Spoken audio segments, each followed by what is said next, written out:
ক্ষমতার শৃঙ্গে আরোহণ করতে এবং সেই ক্ষমতা একচ্ছত্র আধিপত্য ধরে রাখতে মানুষ কত কি না করে।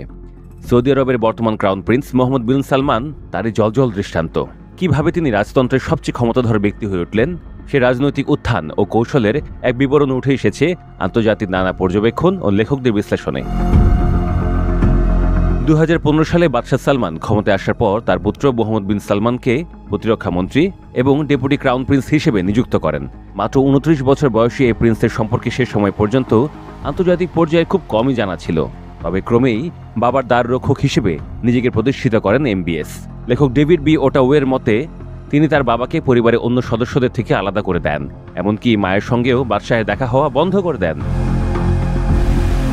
2017 সালে ক্রাউন প্রিন্স মোহাম্মদ বিন নায়েফকে সরিয়ে দিয়ে এমবিএস নিজেকে ক্রাউন প্রিন্স হিসেবে প্রতিষ্ঠিত করেন। মক্কায় একটি বৈঠকের আগে নায়েফকে সাফার প্রাসাদে ডেকে নিয়ে গৃহবন্দী করা হয়। চিকিৎসার অভাবে দুর্বল হয়ে পড়া নায়েফ শেষ পর্যন্ত পদত্যাগে রাজি হন। পরে তাকে জেদ্দার প্রাসাদে গৃহবন্দী করে রাখা হয়। নায়েফের অপসারণকে ঘিরে প্রকাশ্যে যেসব কারণ দেখানো হয় তার মধ্যে ছিল মাদকাসক্তি ও প্রশাসনিক অযোগ্যতা, যা নায়েফ বা তার ঘনিষ্ঠরা কখনো স্বীকার করেননি। প্রতিরক্ষামন্ত্রী হওয়ার কিছুদিনের মধ্যেই এমবিএস ইয়েমেনে হুথি বিদ্রোহীদের বিরুদ্ধে সামরিক অভিযান শুরু করেন।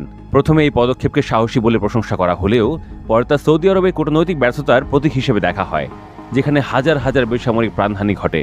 2017 সালে দুর্নীতির অভিযোগে রিটস কার্লটন হোটেলে অন্তরীণ করা হয় 380 জন প্রিন্স ও উচ্চপদস্থ কর্মকর্তাকে।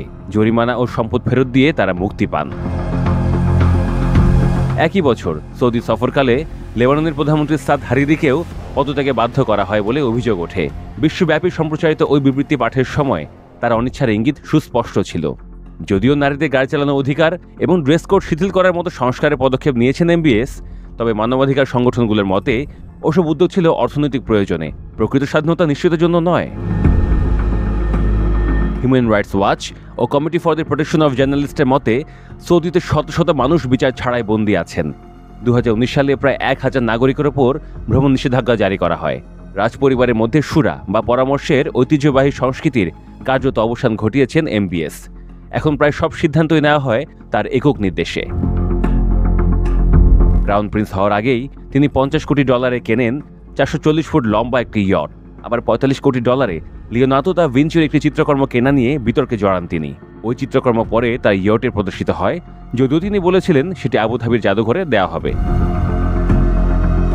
যদিও তরুণদের মধ্যে আধুনিকীকরণ ও বিনোদনের প্রসার ঘটিয়ে এমবিএস একটি জনপ্রিয় ভাবমূর্তি তৈরি করেছেন, তবে রাজনীতির মাঠে তার কঠোরতা এবং মতবিরোধের প্রতি শূন্য সহনশীলতা নীতি তাকে আন্তর্জাতিক মহলে বিতর্কিত করে তুলেছে।